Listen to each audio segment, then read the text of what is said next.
We can see your screen. Thank you. Wonderful. Okay. All right. Well, thank you very much for having me. I'm excited to share my shape analysis software with mycologists. I think it has tremendous value to your research because in all of biology, cells and tissues and molecules behave the same rules, whether you're talking human disease, which is my expertise, or mycology. And so today I'm going to talk about how Shape Genie works and provide a standardized way of, or suggest a standardized way of photographing mushrooms, right, for shape analysis. I look forward to your feedback and your future contribution as to how to refine this, since you are the experts in mycology. So the organization of my talk will be as such. There'll be 5 sections. All right, first I'll talk about how Shape Genie measures shapes. Then I'll talk about why we study shapes in nature. And then the 3 general categories of mushrooms, according to me, a non-mycologist, right? And then 4 recommendations for how to take pictures of one category, that is the pedunculated mushrooms. And lastly, I want to talk a little bit about how Shape Genie can measure fungal spores and reveal insights that are hidden to the naked eye. So to begin, let's talk about how Shape Genie measures shapes. So Shape Genie, okay, what it gives you 1 or 2 options. What it does is in the top row, you have a crescent moon shape, and the bottom you have this enclosed shape. And Shape Genie allows you to overlay 1 or 2 grid systems, so either the parallel grid system or the radial grid system in the bottom. And the purpose of both grid systems is to find intersections between the grid lines and your object, as you can see in B and D. And once it does that, then it can calculate the distance of every intersection to the reference point. For the parallel grid line, the reference point is a vertical line at the left of the image. For the radial system, the reference point is the center of the bounding box, the red dot in the image. Okay, so the goal is to find intersections and calculate distance from each intersection to the reference point. And once it does that, okay, now you can turn the data into what looks like step 4, right? That is step 4. All right, it's just pairs of XY coordinates. X coordinate is the grid line position, and then the distance is the Y coordinate, right? And so essentially, step 4 is a 2D version of step 3. All right, and so once data is in this form, right, it can be analyzed by an algorithm called the fast Fourier transform, which turns the data in step 4 into a frequency plot, as you see in step 5. This frequency plot is the multidimensional representation of the shape that you began with. And this seems very complicated, right, compared to something like area, perimeter, or volume, right? But it's in these little bars here that we find a lot of secrets that are hidden to the human eye. Now, optionally, step 6, we can turn these frequency plots into scalar values, that is, a simple number, right, which is easy for the human mind to understand. We like simple numbers, and it's good for machine learning, right, to do statistics and predictions. And one way to create an index is to just pick 1 bin out of bins, or sum all the bins together into 1 number, right? And so there's more than 1 way of doing that. All right, so that's in general how the algorithm works, right? The core algorithm is Shape Genie works. Okay, and I want to point something special out about shape, in that even texture, right, or what we call density, has a shape, right? And if you look at these images of microscopic fibers, right, to an untrained eye, right, these might seem haphazard or randomly arranged, right? But it's important to remember, especially in image analysis, that chaotic is not the same as random, because chaos can have recurring microstructure, but randomness doesn't. So one way to quantify an image like this, right, is to measure its texture or its density, right? And so in this case, one way is I just outline the left edge, right, or left or bottom edge of each strand, and I extracted that mask, and now I can overlay the parallel grid system in Shape Genie, and I can turn this into each of these images into 1 number, and that number is an index of what we call texture or what we call density, right? So it is possible to measure chaotic systems and to find repeatable and objective measures, right, capturing the amount of chaos. This same principle is applied when you measure the turbidity of water, right? How muddy water is, right? Though you can't predict the motion of individual mud particles in the water, you can measure the amount of light that either passes through or does not pass through a vial of water, right? It's called spectral photometry. So we apply the same principle here, right? In a complicated, chaotic system, right? We measure the system as a whole, as opposed to trying to measure individual components. One last thing that makes Shape Genie very, very special, that I'm very proud of, is that we can measure something called pure shape. So if you look on the left side, you have these two objects, right? They might be rocks, they might be spores. They're different shapes and sizes, okay? And if you're measuring area or volume or perimeter, right, you cannot separate area from shape. That is, if at the moment I resize the red object, right, I change its area, I change its perimeter, okay? But in Shape Genie, what you could do is you can normalize both objects to be the same shapes, in this case, the same height, and the height is the the longest internal length, right? And if I normalize them to be the same height while constraining the ratio between width and height, right, otherwise known as an aspect ratio, I'm able to measure shape only, right, without the effect of size. And this has been impossible, right, if you measure area and volume, but now with Shape Genie, it's very possible. And it turns out when we do this for many, many applications, from cell biology to organ biology, this reveals amazing insights, right, that we just couldn't extract before. All right. And so Shape Genie is available. We offer free accounts for students to learn and use. Okay, and you can find tutorials at our website, brainscanology.com/tutorials. Okay, so let's move on to, sort of the more sciencey stuff as opposed to the technical stuff.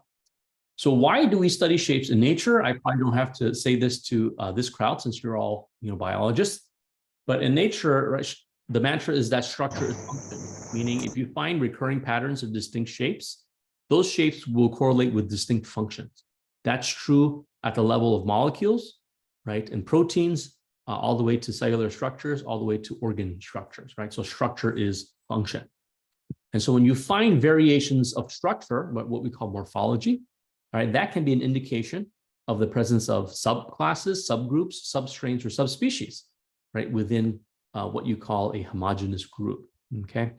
Furthermore, morphology is a proxy of environmental conditions, right? Changes in morphology can reflect soil temperature, soil moisture, right? The moisture of the air, prolonged hot seasons, the presence of pathogens, the presence of pollution. All of these features will affect morphology in one way or another. Okay, and so shape analysis, has the advantage in that all you need is a microscope and a camera, right, and software, as opposed to genomic sequencing, right, RNA, DNA sequencing, which is is more costly. It tells you something different, right? But shape analysis with images is just more cost-effective and easier to do, and it tells you something different than what you know. Okay, so let's now move into the three general categories of mushrooms that I was able to identify. Again, I'm not a mycologist, right? But just for the sake of organization in this talk, I have grouped them into three categories. First is what I would call pedunculated mushrooms, right? That is mushrooms that have a stalk, right, or a leg. And here are some examples of it. And then I found what other people have called shelf mushrooms. That is mushrooms that grow like shelves, bookshelves, but they don't have a stalk. And then you have sessile mushrooms, okay, which don't have a stalk, but they don't grow in shelves. And so I guess this term is already been in use already out there. And there are probably, I found already examples of fungi that are in between these three, right? But for the sake of simplicity, right, I grouped into these three so that I can today just talk about one of them. That is how I would recommend photographing pedunculated mushrooms for shape analysis. And I hope that someone else or other people in this group audience, right, would be willing to create the same recommendations for the other types of mushrooms. All right, so let's just talk, for example, or consider pedunculated mushrooms. So here's a general figure I found online of the general parts of a mushroom. And each of these parts, right, should be compared, should be analyzed on their own, right, relative between different species, right? Because even at the microscopic level, each of these has their own distinct shape features. And today I will just go through a few just as an example. So for pedunculated mushrooms, I would recommend, right, taking these 4 views, right? That is the top view, okay, the bottom view, right, a side view, and then another side view that's a 90-degree turn, right? So if we use the analogy of this person's head, side view would be like this, and then 90-degree turn where the person would be facing you, okay? And the reason I recommend this 90-degree turn is because just based on my examination of images of mushrooms, all of them are not symmetrical all around, right? So there is some asymmetry. And so a 90-degree turn side view will capture some of that natural asymmetry. And when you capture images, it's good to save them as a .tiff or .png file, simply because, I mean, those files are larger in size, but they're larger because they contain more information, right? JPEGs, JPEG or JPG, they're smaller in size, but they lose a lot of information, even though the human eye can't see it, right? And so if you're going to take images for analysis, shape analysis, I recommend saving as a TIFF or a PNG file. So now let's dig a little deeper. Let's talk about the top view, right? So here is this, in this example is, I think this is Amanita muscaria. It's a very popular one, mushroom that pops up on Google when I search for mushroom pictures. And so for this, right, from the top view, right, one thing you can measure is the outer edge, right? It's just the contour of the outer edge, right? But you can also measure, since these scales here have distinct patterns and locations, right? You can extract, and here I just thresholded for these white spots in Fiji or ImageJ, if you're familiar with that software, to get this, right? The mask of these scales.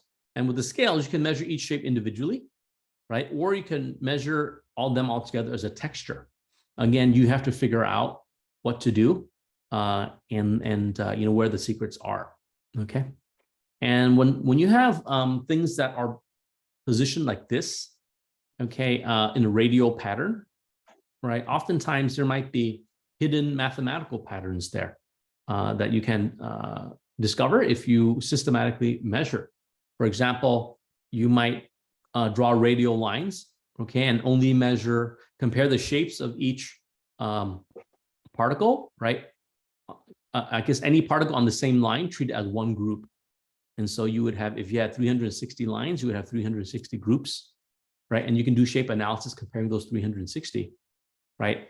Or you can divide this top view into concentric circles, rings, and then you can group each of the particles according to the rings, right? How far they are out from the center, and then compare the shapes of particles, right? Between groups of rings, right? And you might find a mathematical, right, pattern there that one is just cool because that's how nature works. But two, it might actually help you stratify, whatever substrain you're trying to study or identify.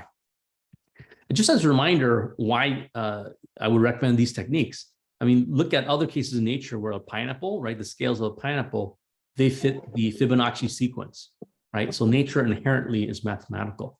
And so even though the scales on this Amanita seem much more chaotic than the scales of a pineapple, that doesn't mean there are not mathematical patterns there. All right, next, let's look at the bottom view. Okay, so the bottom view has a lot of these gills, right? And here I just extracted the outlines of this section of this video part of the gill. You still finished, right?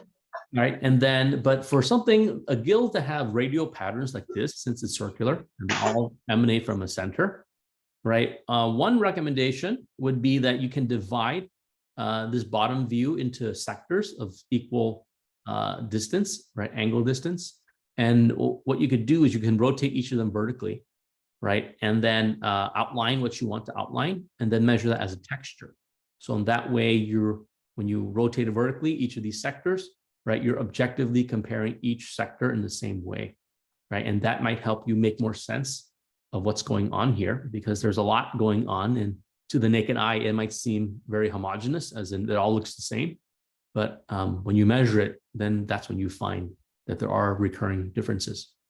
And in radial patterns like this, if you divide them into sectors and measure shape the way we do, you might find that there are different periodicities of shape, right, between different species, right, or between different conditions, right, whether it's nutrient conditions or pathogenic conditions, right, and you only find out if you measure it, okay, in this way. And so again, we know in the study of fruits and plants that nature is inherently mathematical. All right, moving on to the side view, right? So the side view, okay, here I think what might be good to measure is the edge of this cap right here, okay, and also here, and also the top edge of the cap. I think I see distinct textures and shapes there. So those might be good things to measure. Okay, and I also want to point out that stalks themselves can have texture. In this case here, you have smooth parallel ridges in this upper image. In this bottom image, you have very grainy texture, rough texture, right? And texture has a shape in terms of the outline, but also has a shape in terms of the inside. You just have to threshold for color, right, to get the details of the texture within the stalk. And on the point of color, right, we know that when fruits ripen, right, their colors change very systematically, right? And that color intensity can also have a shape. That is, if we extract all the red pixels, okay, from each of these, I guess, stages of tomatoes, right, we will get a shape for the color red, right? So it is possible to threshold for color and get the shape of color. In this case, here's another Amanita, and I just did a quick threshold for the reddest pixels, right? And I create a mask of that threshold. This is what red pixels look like, right? And so this is a very messy one, but it's just proof of principle that even color, right, has a shape, okay, or can have a shape. Lastly, so no matter what view, okay, top, bottom, or side view that you are analyzing, mushrooms should be characterized at each stage of development, right? As in they have early stages and then mature stages. And so for every type of mushroom that you're studying, it'd be important to characterize that and do that in a systematic way. And I think since your center is a center of excellence of mycology, you have the staffing and capability to do this on a very large scale, which I think would be highly beneficial to the rest of the field, in mycology. So now I'm going to switch gears a bit and talk about how, right, we're going to go from the macroscopic level of fungi shape, right, to the microscopic level of spore shape. And here I'm going to analyze the spores from Cladonia oculchlora. And when I zoom into these spores, right, I see that they have a general shape that's a teardrop shape. Okay, and they also have a lot of texture. They have rings, right, two inner rings, and then they have a very grainy texture in the middle. And they have this cap at the end here, just translucent cap. So all of these to me are morphology, right? And because I'm a biologist, to me, I always think structure is function. And the moment I see variation, like this one right here has a very pointy cap, while this one has a blunt cap, and this one also has a blunt cap, right? To me, I think subpopulate, okay? And so to start, I just wanted to measure the shape of the outer contour of each spore.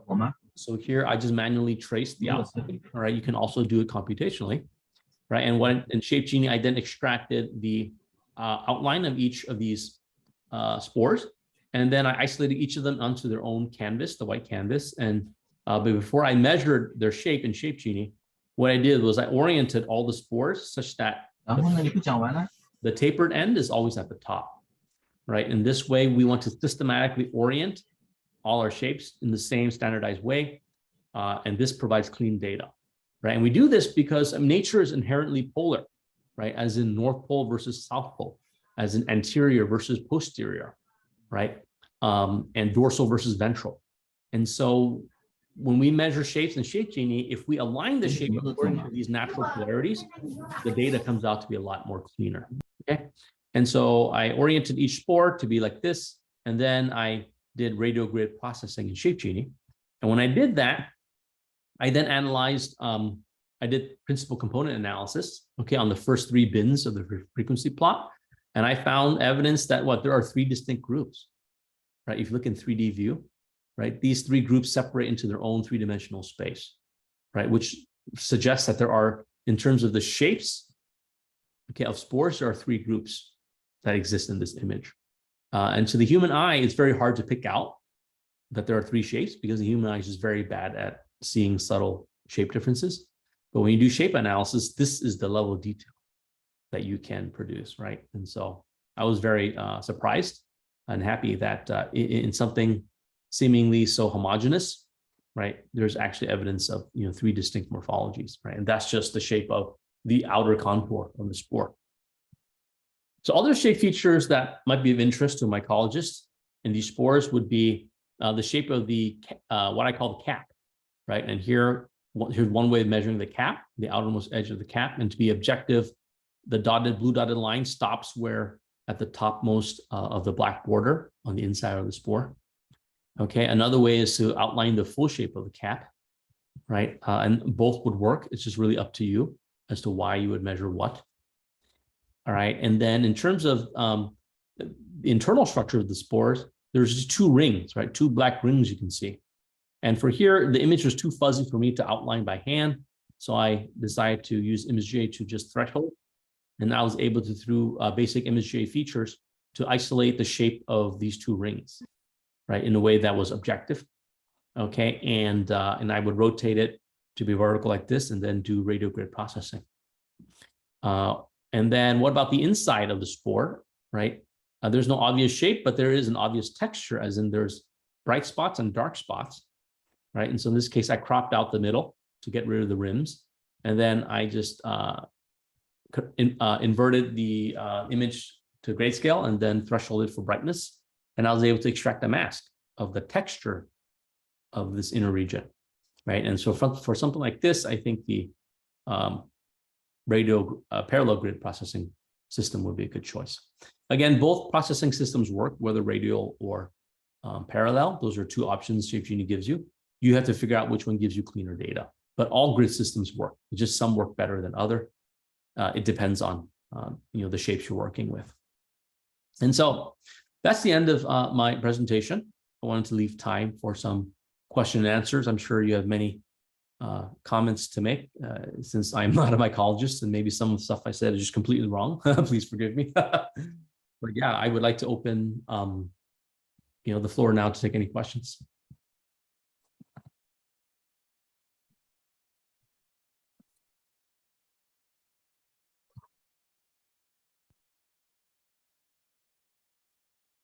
Hello, do anyone have question?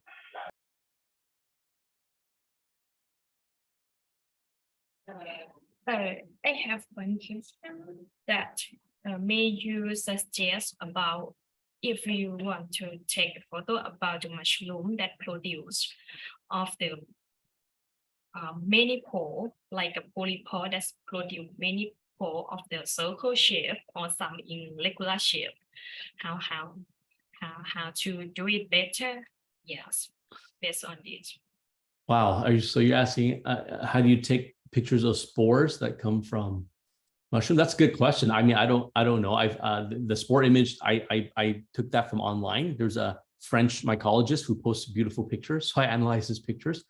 But I would imagine that if it's airborne, right, you can tap it onto a glass slide, right? And then, the conventional glass slide, with a liquid solvent that might solidify over time, right? Like a resin, right? That would capture it, and freeze it in time. Mm-hmm. Yeah. Do some students have more questions?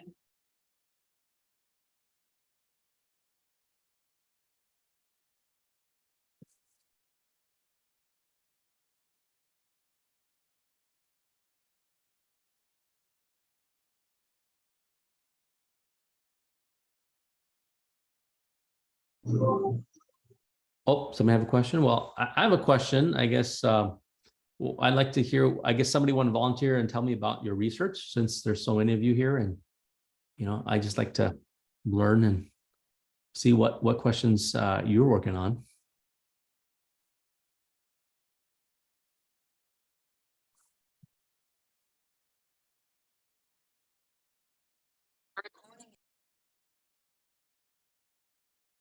Is that Nagme?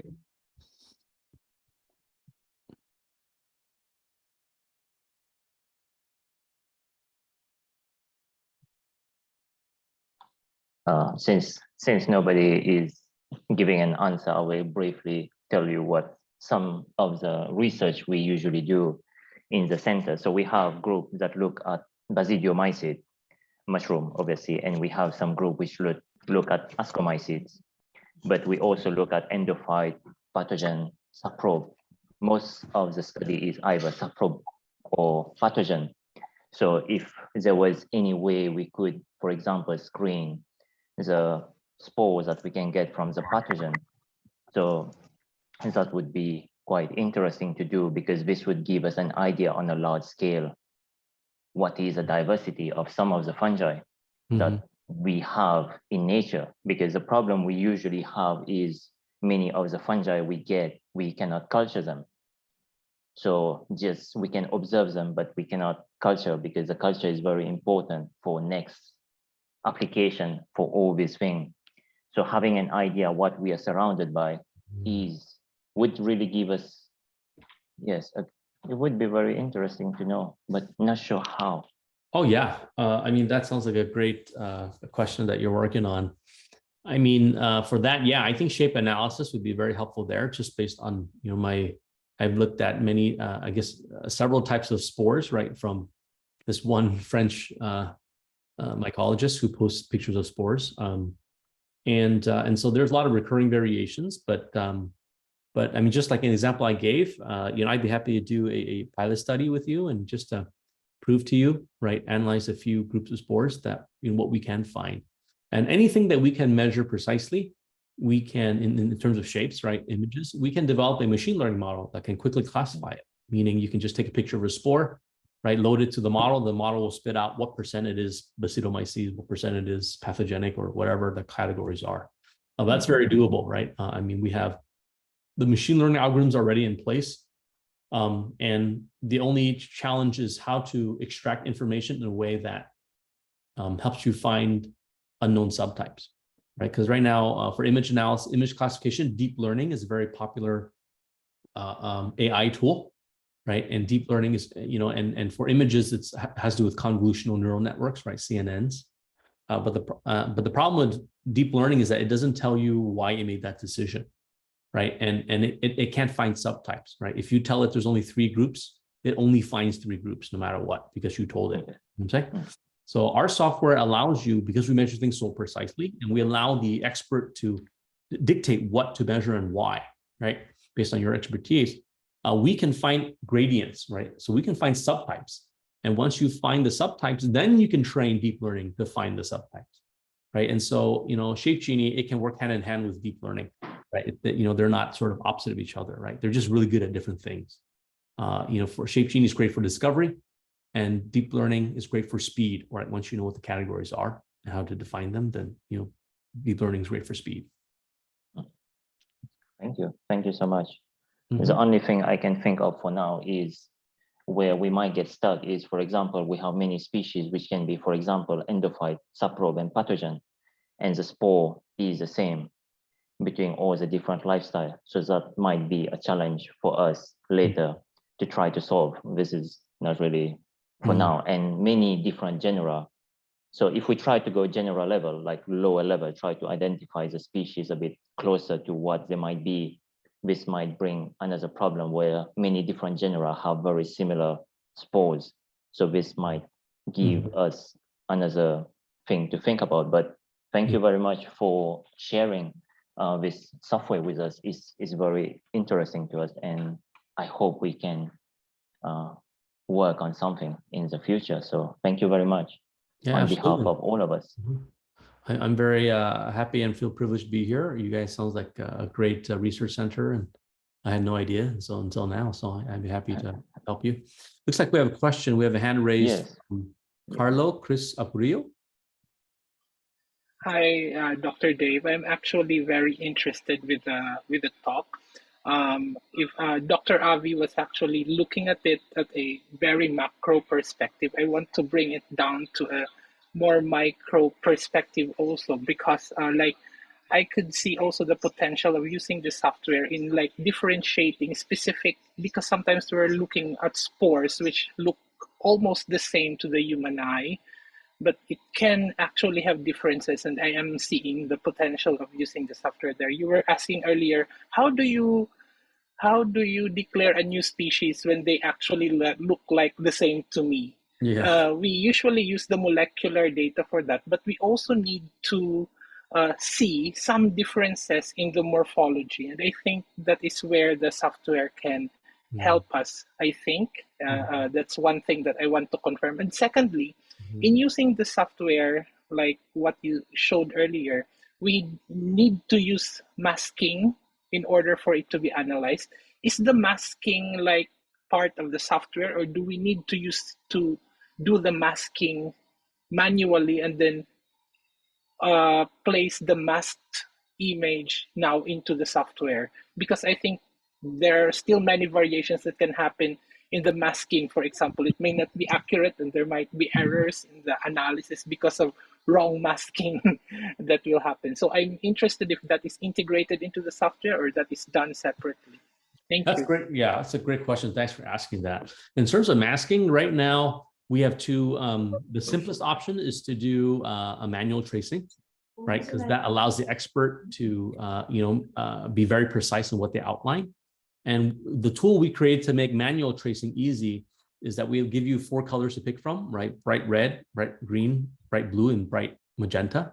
Okay, and you can outline on your image. Okay, and once you upload that image with the outline, we have a tool that extracts that color, or those 4 colors out.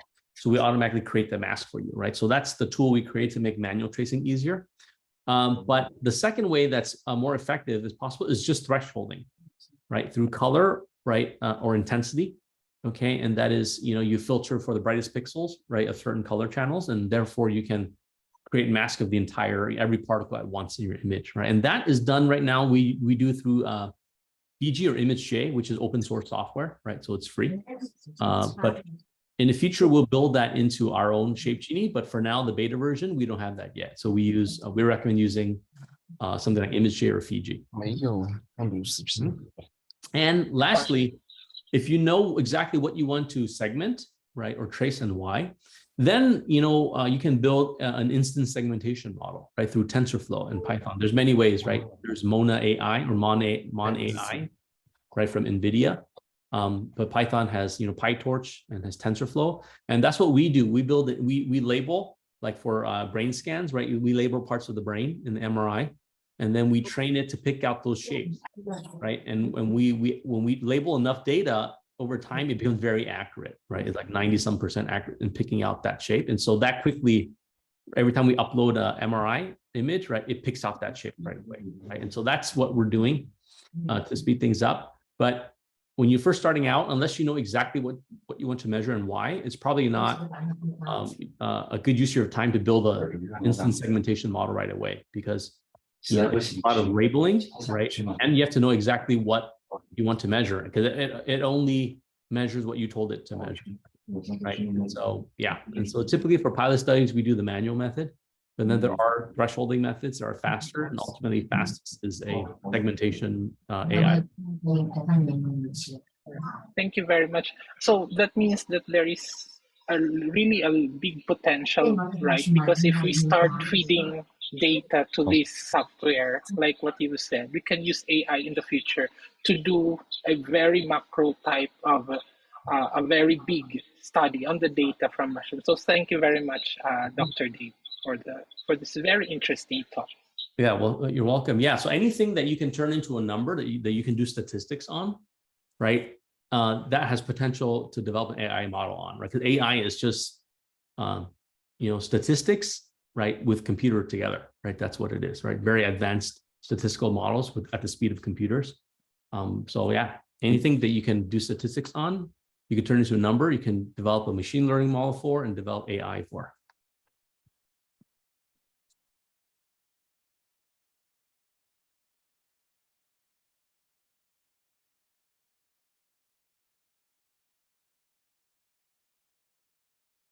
one question in the box chat.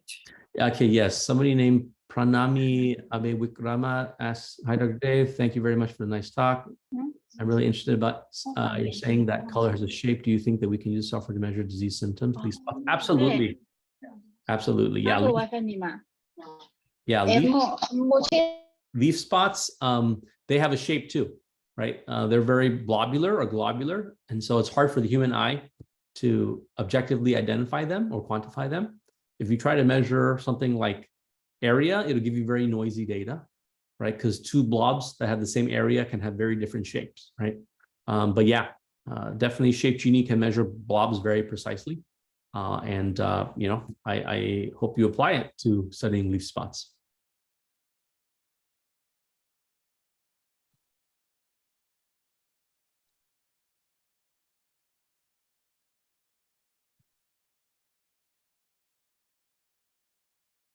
And so where do you, I got a question for you while you guys are thinking of questions. I guess where did most of your students come from?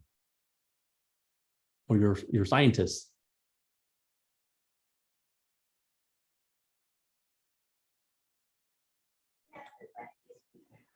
So it's like we have students from 9 different countries. Mm-hmm. So we have students from China, Sri Lanka, Iran, Thailand, Myanmar, Laos, Philippines, Mauritius. I think I missed one. That's great. Yeah, that's Yeah. awesome. Yeah, I'm you know, my family ancestry is Vietnamese, but my wife is from Iran. She's Persian. And so it's great to see you know, such I guess diversity in your center.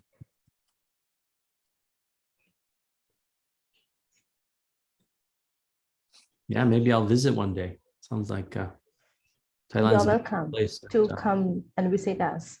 yeah. Oh, yes, India as well. Yeah, so yeah. So we have from India also.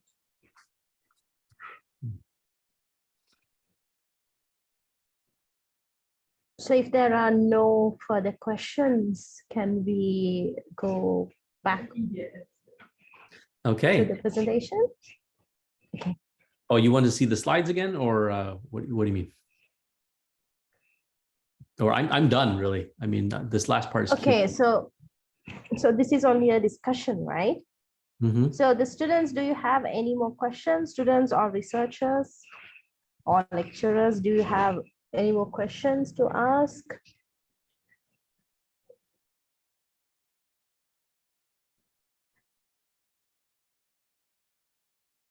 No questions?